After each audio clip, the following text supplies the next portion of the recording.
중세 최고의 사상가인 성 아우구스티누스가 어느 날 황혼역에 바닷가를 거닐고 있었습니다. 하나님과 우주와 인간에 대한 기의 분명상에 사로잡혀 발걸음을 옮기고 있었던 겁니다. 하나님, 무한한 우주, 그리고 나라는 존재에 대하여 깊이 생각합니다. 바다만 보더라도 그 광활한 바다 앞에 나라는 존재는 참으로 미미하구나 생각되었는데, 보이지 않는 하나님을 생각할 때 도대체 인간이란 무엇일까? 나라는 존재는 어떤 존재일까? 그러면서 하나님 앞에서 너무나도 작은 존재임을 발견하면서 다윗이 기록했던 시편 8편 4편의 말씀이 저절로 생각이 듭니다. 도대체 인생이 무엇이간데 저를 돌아보십니까? 보잘것없는 자신의 존재를 느끼고 있는데 정신을 차려보니 천진난만하는 소녀가 앉아서 표주박으로 바닷물을 떠서 모래밭에 파여진 웅덩이에 갖다 붓는 겁니다. 소녀는 거듭거듭 작은 표준박으로 물을 떠다가 웅덩이에 붓는 것을 본 이 아우구스티누스는 소년에게 묻습니다. 얘야, 너 지금 무엇 하고 있는 거냐? 이 질문에 소년은 진지하게 대답을 하는 겁니다.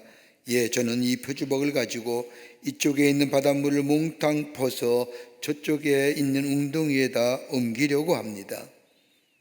이 왕이 시작한 일이 시간이 오래 걸리라도 나는 꼭 해내고 말 겁니다 라고 이야기하는 겁니다. 하도 어이가 없어 엉뚱해도 유분수지 이런 맹랑한 아이가 있나 싶어 아이에게 탈이듯이 얘기합니다. 얘야, 그만하고 집에 가거라. 어머니가 기다리신다. 그자 소년이 벌떡 일어나서 놀랍게도 이렇게 이야기하는 겁니다. 선생님, 제가 한 말씀 드리겠습니다. 선생님은 그렇게 작은 머리를 가지고 무한한 하나님의 세계를 알 수 있다고 생각하시는지요? 아우구스티누스는 깜짝 놀랐습니다. 작은 머리 가지고 무한한 하나님의 세계를 알 수 있느냐는 이 소년의 질문에 깜짝 놀라 정신을 차리고 보니 소년은 온데간데 없는 겁니다. 이 충격적인 사건이 아우구스티누스의 신앙을 세우는데 결정적인 계기가 되었다고 그런 나중에 고백하게 됩니다. 여러분, 내가 누구일까요? 나라는 저 사람을 정의할 때 무엇이라고 정의하십니까? 오늘 자신을 이야기할 때에 보통 자신이 가지고 있는 소유나 경험이나 학식이나 사회적 지위를 가지고 자신을 이야기하며 드러내며 정의합니다. 그러나 이러한 것들은 진정으로 나라는 존재에 대한 바른 정의가 되지 못함을 우리는 압니다. 진정한 나라는 존재에 대한 바른 정의는 다른 것에 있는 것이 아니라 하나님의 세계를 대하여 조금씩 알아가기 시작할 때 나라는 존재가 어떤 존재라는 사실을 깨닫게 됩니다.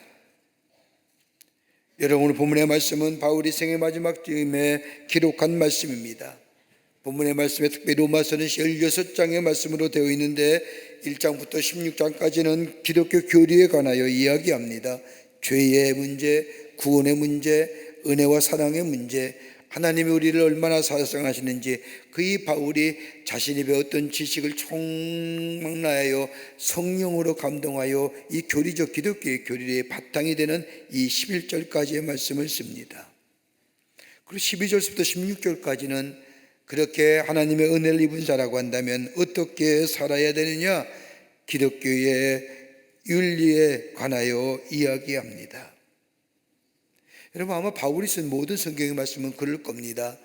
서두에는 하나님에 대하여, 구원에 대하여, 은혜에 대하여 얘기하고 나중에 뒤에 가서는 결론적으로 그럼 우리 어떻게 살아야 될 것인가 라는 것에 대하여 이야기하는 것을 우리는 볼 수가 있습니다.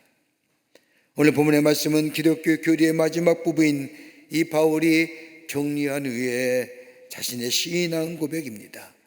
어떤 신학자는 이 11장의 마지막 부분 33절과 여기 나오는 38절, 35절의 말씀을 가지고 다르게 이야기하는 것이 아니라 극치적인 신앙의 강증이라고 이야기합니다. 인간이 도달할 수 있는 최고 경지의 신앙 고백이라는 겁니다. 가만히 읽어보면 오늘 본문의 말씀의 내용을 보면 이 바울은 일관적으로 하나님을 찬양하는 것으로 적고 있습니다. 여러분, 찬양한다는 것이 무엇일까요? 우리는 찬양을 가리켜 곡조 있는 신앙의 고백이라고 정의합니다. 우리의 믿음의 고백들, 하나님을 향한 고백이 아름다운 곡조로 만들어져 울려 퍼지는 것을 찬양이라는데, 여러분, 적어도 찬양할 때에 찬양의 주제는 언제나 세 가지가 되어야 됩니다. 세 가지가. 하나는 다른 것이 아니라 하나님의 위대하심을 찬양하는 겁니다. 하나님 참 잘하셨습니다. 하나님은 위대하십니다. 하나님은 놀라우십니다. 이렇게 말하는 겁니다. 하나님을 찬양한다는 것은 내가 어떤 처지와 어떤 형편에 있든지 상관이 없습니다.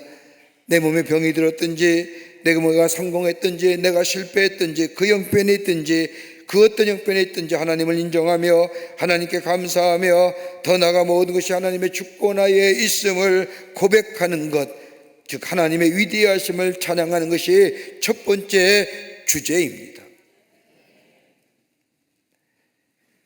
또 하나의 주제가 있다면 하나님의 위대하심 앞에 서 있는 인간의 모습입니다. 다시 말해 인간의 부족함을 고백할 수 없다는 겁니다. 인간 아무것도 아니라는 것, 초라하기가 그지없는 미련한 존재를 임을 깨닫게 되는 것, 그러기에 하나님의 위대하심 앞에 인간의 초라함, 그리고 그 하나님의 위대하심을 고백하는 겁니다. 이것이 찬양의 주제입니다. 또 하나 있다면 헌신의 결단의 고백입니다. 헌신의 결단입니다. 나를 통하여 하나님의 위대한 역사, 하나님의 큰 역사가 있음을 깨달으며 하나님 앞에 헌신을 다짐하는 겁니다. 새롭게 계속적으로 하나님께 의탁하고 의존하고 그에게 헌신하는 그런 믿음을 그게 찬양으로 나타나게 되는 겁니다. 구체적으로 말하면 하나님, 내가 어떤 처지에 있든지 불평하지 않겠습니다. 이제 걱정도 안 하렵니다. 모든 것이 하나님 가운데 있으니 하나님의 뜻대로 하셔서 하나님의 영광이 드러나게 하옵소서라고 하는 것이 찬양의 주제입니다. 그러기에 찬양의 속에는 하나님의 신비로운 역사, 하나님의 신비로운 힘, 오묘한 역사가 담겨질 뿐만 아니라 나를 구원하신 하나님의 구원의 역사에 대한 감사와 감격이 있을 뿐만 아니라 저 다윗이 고백한 것처럼 나라는 존재가 무엇이건데 저를 돌아보십니까? 라고 하는 고백처럼 허물투성이고 죄 많은 나를 구원하시고 돌아보시는 하나님의 은혜와 사랑에 대한 간증의 고백의 담겨 하나님 앞에 영광을 돌리는 것이 찬양입니다. 그래서 우리 찬양에 이 고백이 있어야 돼요. 오늘 본문의 말씀은 로마서 1장부터 11장까지 바울이 죄의 문제요, 구원의 문제요, 예수 그리스도의 십자가, 그리고 더 나아가 은혜와 사랑에 대하여 쭉 신학적으로 정리한 후에 하나님의 성령의 감동으로 인하여 쭉 써내려오면서 하나님의 은혜와 사랑 앞에 자신은 보잘것없는 존재라고 고백하며, 오늘 여기에 36절의 말씀을 보면 그에게 영광이 세세에 있을지어다 라고, 그리고 아멘 하며 고백하며 교리적 부분을 끝을 맺습니다. 바울이 고백한 이 신앙 고백, 어떤 고백일까요? 기냥의 고백일까요? 자기를 부르시고 하나님의 사람으로 세우시고 사도로 세우신 그 일련의 사건들 속에 일어났던 수많은 일과 죄와 구원과 은혜와 사랑과 십자가의 문제를 쭉 다뤄오면서 그가 고백했던 신앙의 고백이 뭘까요? 오늘 본문의 말씀을 함께 나누며 은혜를 받고 우리 또한 이 모습의 신앙 고백이 되기를 간절히 소망해 봅니다. 첫째로, 하나님의 위대하심을 깨닫고 믿음으로 고백하라는 겁니다. 오늘 로마서 11장 33절의 말씀을 보면 깊도다 하나님의 지혜와 지식의 풍성함이여 람이라고 시작합니다. 다른 말로 말하면 하나님의 지혜와 하나님의 지식이 너무나 깊다는 겁니다. 그 너무나 깊은 하나님의 지혜와 지식이 지금에서야 조금이나마 깨달았다는 고백입니다. 바울에 의하면 그 하나님의 은혜와 하나님의 사랑을 쭉 읽다 보니까 하나님의 지혜와 지식이 얼마나 깊은지요, 그게 조금이나마 깨닫게 되었다는 겁니다. 여러분, 일반적으로 우리가 믿는다고 말하면 대개 그 믿음의 내용을 들여다보면 하나님의 능력을 믿는다고 합니다. 여러분, 하나님의 능력입니다.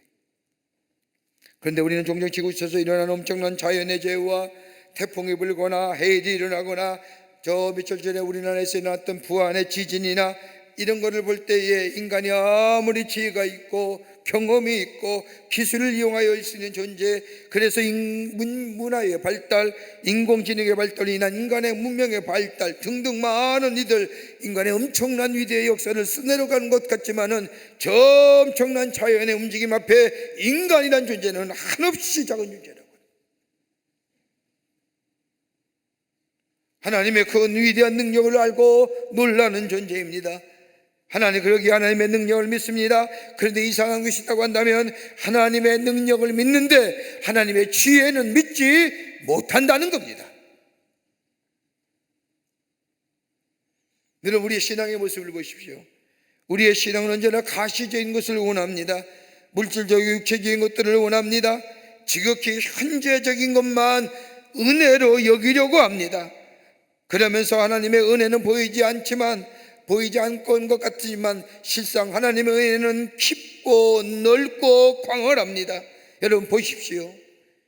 우리가 어떤 문제로 인하여 고통을 당할 때에 그때만큼 힘이 들고 견디기가 어려웠을 겁니다. 누구나 한 번씩은 다 경험하는 겁니다. 그때 내게 당했던 그 문제가 가장 힘든 문제요, 가장 고통스러운 문제입니다. 그 문제를 당할 때에 나를 사랑하신다는 하나님이 마치 아니 계신 것 같았습니다. 그런데 세월이 지난 후에 그때 일을 생각해 보니 이제와 깨닫습니다. 거기에 하나님이 함께 계셨고 그 자리에 하나님의 손길이 있었고 하나님의 사랑이 계셨고, 나는 느끼지 못하고 보지 못했지만 분명히 하나님은 살아계셔서 나와 함께 하셨음을 지금 돌이켜보니 깨닫게 되고 알게 된다는 겁니다. 그 하나님의 지혜와 지식이 너무나 깊기에 알기가 어렵기에 지금에 되돌아보니 깨닫고 보니 내가 하나님의 은혜와 사랑을 모르고 살았구나. 내가 고통과 고난당할 때에도 우리 하나님은 여전히 나와 함께 계셨고 이제와 보니 하나님의 은혜와 사랑이 내 삶 속에 확실하게 경험되어진다는 겁니다. 하나님의 지혜와 지식 속에 감추어진 하나님의 능력. 여러분, 예수님의 십자가를 보십시오. 바울은 고린도 교회에 보낸 편지인 고린도전서 1장 23절과 24절의 말씀을 봐요. 십자가에 대해 설명합니다. 여러분, 우리가 잘 알지 않습니까? 십자가는 능력입니다. 우리를 구원하시는 능력입니다. 우리의 삶 속에 어려움과 곤감일 때마다 십자가를 바라볼 때마다 예수님께서 십자가를 지시고 승리하신 것처럼 우리의 삶 속에서 십자가를 붙잡고 승리하는 하나님의 사람이 됩니다. 믿으십니까? 근데 이 바울은 십자가를 뭐라고 설명하느냐?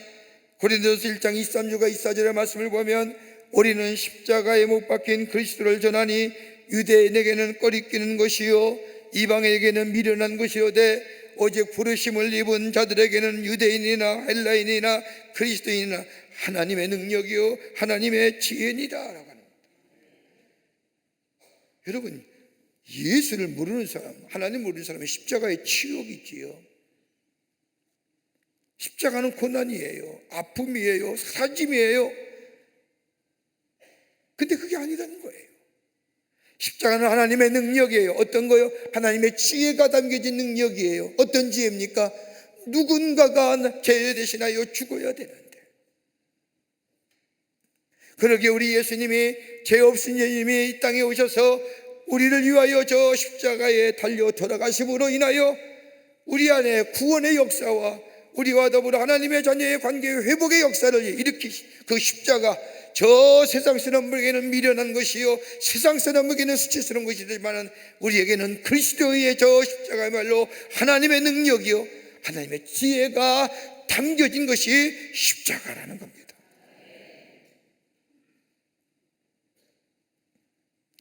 그렇게 바울은 고백하는 거예요. 모두가 하나님의 지혜와 지식 안에 있는 그것이 하나님의 능력으로 나타나는 것, 그것을 믿음으로 고백하고, 믿음으로 고백할 뿐만 아니라 하나님의 위대하심을 깨닫고 고백되어지는 삶이 될 때에 그 인생이 하나님의 백성의 인생이요 하나님의 축복을 누리는 인생이라는 겁니다. 두 번째는 바울은 1장서부터 11장의 말씀을 쭉 성령의 감동을 인하여 기록하면서 11장에 와서 마지막 부분에 그가 고백했던 신앙의 고백했던 거냐, 하나님의 뜻에 맡겨 감격의 삶을 살아가라는 겁니다. 로마서 11장 34절과 35절의 말씀을 보면 바울은 이렇게 말합니다. 누가 주의 마음을 알았느냐, 누가 그의 모사가 되었느냐, 누가 주께 먼저 드려서 갚음을 받았겠느냐. 이 말은 다른 것이 아니라 하나님의 지혜 속에 담겨진 하나님의 능력에 있음을 감사하며 살아갈 이유를 바울은 이야기하는 겁니다. 그 첫 번째가 뭐냐? 누가 주의 마음을 알았느냐. 다른 말로 하면 누가 하나님의 거룩한 뜻을 알 수 있겠느냐고 하는 물음입니다. 다시 말로 말하면 어떻게 피조물 된 인간이 하나님을 향하여 하나님 이렇게 했으면 좋겠습니다, 하나님 저렇게 해주세요, 저렇게 하면 좋겠습니다라고 말할 수 있는 존재가 있느냐는 거예요. 여기서 마음이라고 하는 말은 감정의 요소가 아니라 지식의 요소입니다. 하나님의 우리를 향한 뜻하신 바가 있는데, 하나님의 우리를 향한 계획하신 바가 있는데, 그 계획과 뜻은 광활하고 높고 깊고 헤아릴 수 없는 하나님의 놀라운 은혜와 사랑이 가지고 계시는데, 우리 인간이 하나님을 향하여 하나님 이렇게 해주세요, 저렇게 해주세요, 이렇게 하는 게 낫습니다, 저렇게 하는 게 낫습니다 라고 이야기할 수 있는 존재가 누구냐 말입니다. 여러분, 에레미야 33장 3절의 말씀을 보면 너는 내게 부르짖으라 내게 응답하겠고 내가 알지 못하는 크고 놀라운 비밀을 내게 보이리라 라고 말씀하십니다. 여러분, 우리가 이 기도의 이 말씀 늘 읽을 때마다 우리에게 큰 힘이 됩니다. 위로가 됩니다.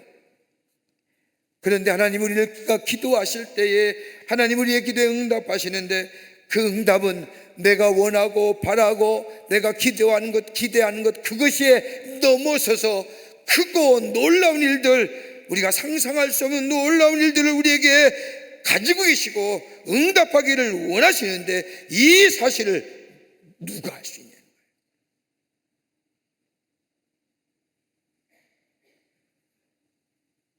우리 향한 하나님의 뜻은 조금이나마 알 수 있을지는 모르지만 구체적으로 그거 놀라운 그 비밀스러운 일을 알 수 있는 사람이 누가 있느냐는 겁니다. 알 수 있는 사람은 오직 하나님 한 분뿐이에요.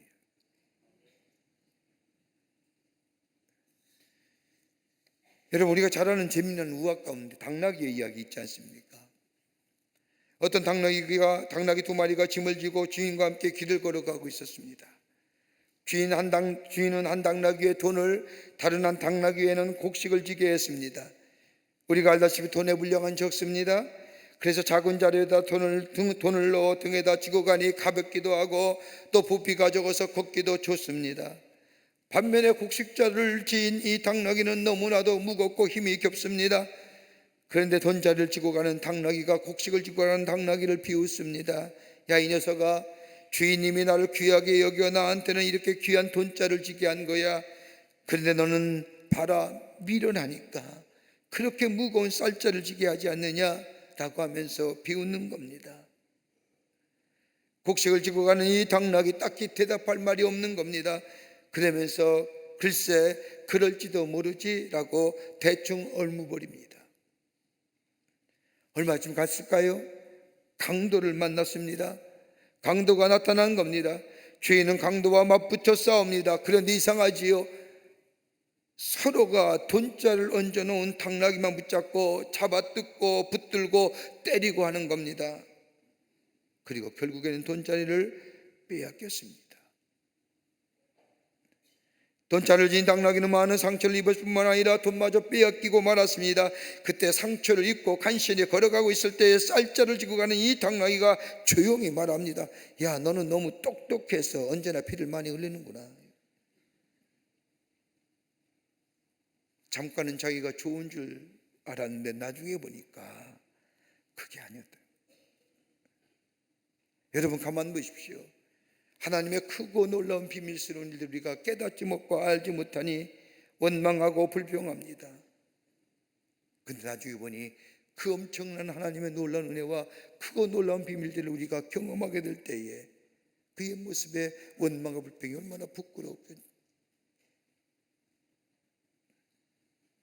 하나님 꼭 이래야 합니다라고 말할 수 있는 존재가 누가 있느냐? 아무도 없는 겁니다. 하나님 꼭 이렇게 되어야 됩니다라고 얘기할 수 있는, 그건 우리의 범주예요.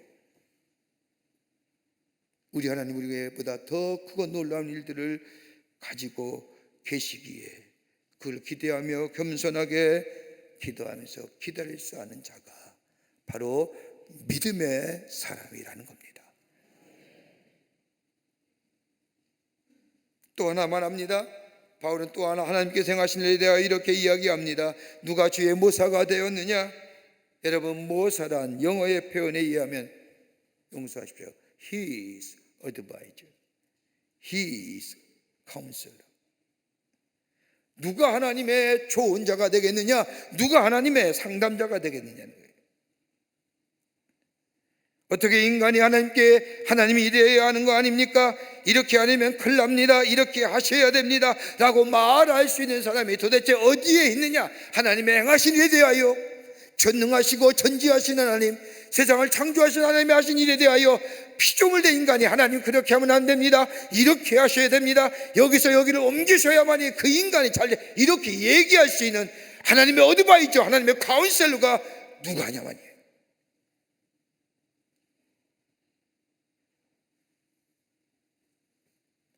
하나님 어떤 분입니까? 스스로 있는 자라고 얘기하지 않습니까? I am who I am. 난 스스로 존재하는 그런 하나님을 향하여 이렇게 저렇게 얘기하신, 하나님의 은혜와 사랑을 누리며 사는 우리들, 우리를 향한 하나님을 향한 계획은, 의지는 크고 놀랍고, 그러기에 우리에게 주시기를 원하시는 그 하나님을 기대하며 겸손히 기도할 수 있는 자. 여러분, 요셉 보세요. 요셉이 사랑하는 형들에 의하여 나이 17살에 애굽으로 팔려갑니다. 차라리 죽는 것이 낫지요. 애굽으로 팔려가면 일평생 죽을 때까지 노예 생활을 해야 합니다. 이렇게 해서 노예 생활이 시작되지 않습니까? 그런데 얼마나 충실하겠는지 요셉으로 하여금 그 집안의 모든 사람이 하나님의 축복을 누립니다. 이 요셉, 준수한 요셉을 본 보디발의 아내가 유혹하지 않습니까?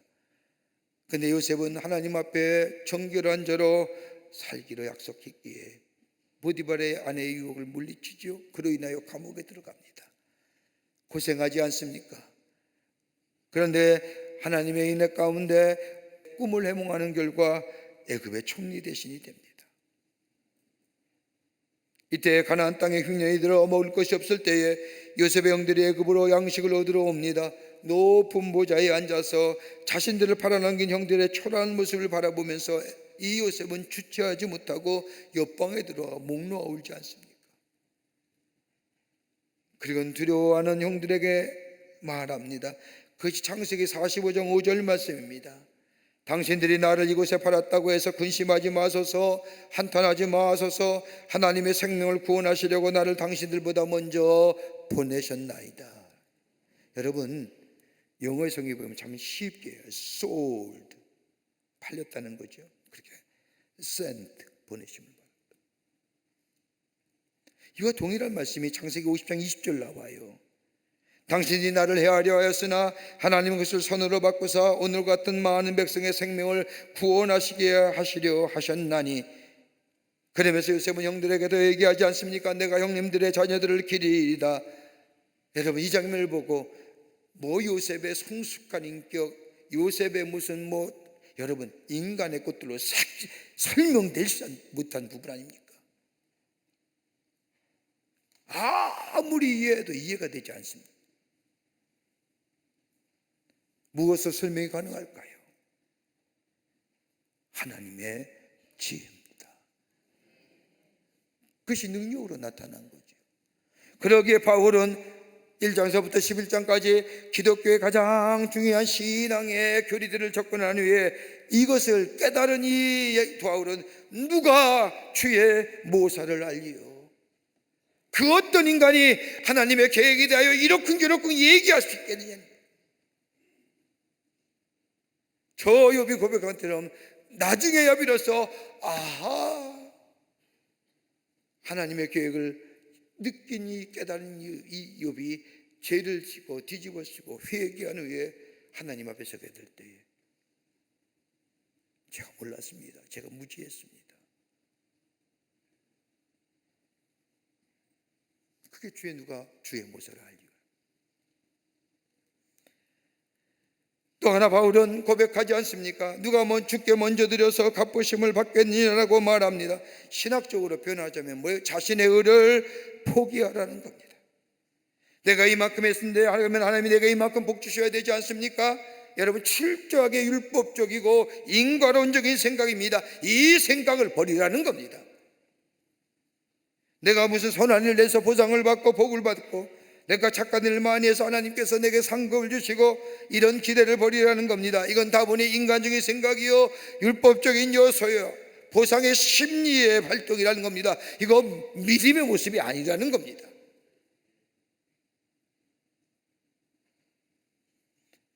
여기 보십시오. 주께 먼저 드리오라고 하는 말이 나옵니다. 여러분, 누가 하나님께 먼저 드렸습니까? 여러분, 우리가 헌금하지 않습니까? 하나님께 헌금합니다마는 내 것을 드리는 것처럼 헌금을 하지만은 사실 우리의 것이 아니지요. 누구의 것이요? 하나님의 것이지요. 하나님이 우리에게 주신 겁니다. 내게 주신 것을 하나님께 돌려드리는 겁니다. 하나님 것을 하나님께 드리는 겁니다. 그러기에 헌금한다는 것은 하나님이 주셨다는 것을 인정하는 것이요 주신이라고 하는 것을 고백하는 겁니다. 그러기에 헌금한다는 것은 믿음이 없이는 불가능한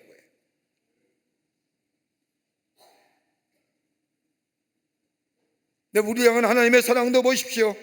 하나님이 먼저 우리를 사랑하셨습니다.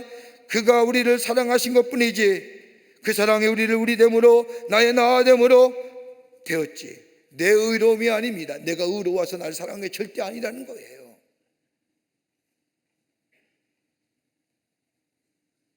그러기에 하나님 앞에서의 자신의 의로움이 없다는 겁니다. 나라는 존재가 없다는 겁니다. 그저 겸허하게 하나님 앞에 나아가 겸손하게 나를 향한 하나님의 뜻, 하나님의 계획이 그 크고 놀라운 비밀스러운 계획들이 내 삶 속에 이루어지기를, 그 하나님의 원대한 나를 향한 계획이 있음을 믿으며 그 하나님 앞에 내 모든 것을 다 내려놓을 수 있는 이 믿음이 있게 될 때에 하나님은 크고 놀라운 일들을 우리 가운데 행하셔서 하나님의 살아계심을 증거하는 역사가 우리께 있게 됩니다. 이 믿음 가지고 사는 거예요.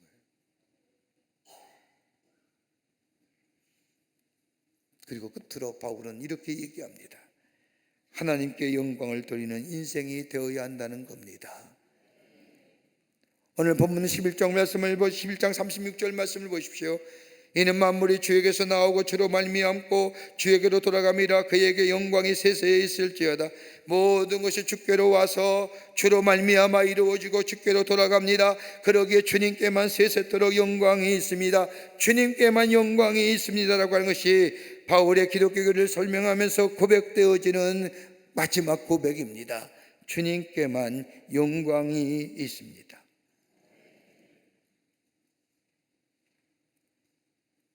여러분, 바울의 말씀을 가만히 보세요. 바울의 기도를 들어보면요 영광을 돌립니다. 더 나아가 오늘 본문의 말씀처럼 주시옵소서라고 하는 말이 없습니다. 언제나 바울의 기도의 마지막은 그에게 세세의 영광이 있을지어다, 그에게 세세에 있으리로다. 다른 말로 말하면 당신께만 있습니다. 하나님께만 모든 것이 영광이 돌아갑니다. 그리고 마지막에 바울은 언제나 아멘, 네 그렇게 될 줄 믿습니다라고 끝을 맺습니다. 번민도 있고 간구도 있고 논리도 있겠지만 바울은 그저 하나님께 영광을 돌린다라고 고백합니다. 여러분, 적어도 그리스도인의 우리들의 삶이라고 한다면 우리의 인생의 여정이 때로는 굴곡진 인생의 여정이요 괴롭고 힘든 일이요 기쁜 일이요 감사할 일들이 많이 있지만 여러분, 궁극적으로 우리의 인생의 마지막 피리어드 뜬 순간에 뭐라고 얘기할 수 있을까요? 하나님께 영광 돌립니다. 그러니까 아멘 하는 거예요. 그게 우리의 삶입니다. 적어도 이렇게 살 수만 있다고 한다면 회개와 번민 가운데 꺽꺽하며 후회합니다 이런 고백이 아니라 내 삶의 여정 속에 번민과 갈등과 고민과 기쁨과 감사의 얼룩진 삶에 있어야지만, 그러나 모든 것이 다 하나님께로 왔고 하나님께로 돌아가고 하나님께로 말미암아 이루어졌으니 주께 영광 돌립니다. 세세의 영광 받으시옵소서. 아멘 하고 우리의 인생이 피어들진다고 한다면, 여러분 이것만큼 값비싼 인생이 어디 있을까요? 바울은 그 믿음에 고백하는 겁니다.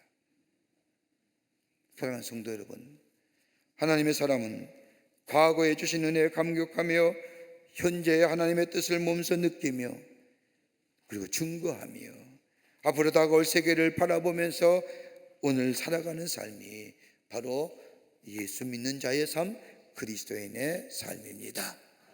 그리고 마지막에는 세세토록 영광을 받으시는 오직 하나님이십니다. 그렇게 될 줄 믿습니다라고 아멘으로 고백하며 살 때에 우리의 삶에 하나님이 크고 놀라운 비밀스러운 일들을 보이시고 인도하시고 역사하시며 우리의 삶을 이끌어가 복된 인생으로 삼아주실 줄을 믿습니다. 그게 고백입니다. 이런 믿음의 고백이 여러분과 저 가운데 있어지기를 주의 이름으로 축원합니다. 하나님 감사합니다. 저희들 주께서 사랑해 주셔서 하나님의 자녀 삼으심에 감사합니다. 우리의 인생의 여정의 길, 힘들고 어려운 일, 아버지 하나님의 참 아픈 일, 기쁜 일, 감사한 일이 많이 있지만 이 모든 것 다 하나님께서 하나님의 뜻 안에서 이루어지님을 저희가 믿고 주님 앞에 찬양하며 감사하며 고백하는 저희들 되게 하여 주시사 하나님의 놀라운 역사들을 경험케 하여 주시옵소서. 주님이 오늘부터 주셨습니다. 주님께로 돌아갑니다. 주님이 행하셨습니다라고 고백하는 저희들 되게 하여 주셔서 하나님의 놀라운 역사를 다시 한번 경험하며 증거할 수 있게 주님 도와 주시옵소서. 감사드리오며 예수님의 이름으로 기도하옵나이다. 아멘.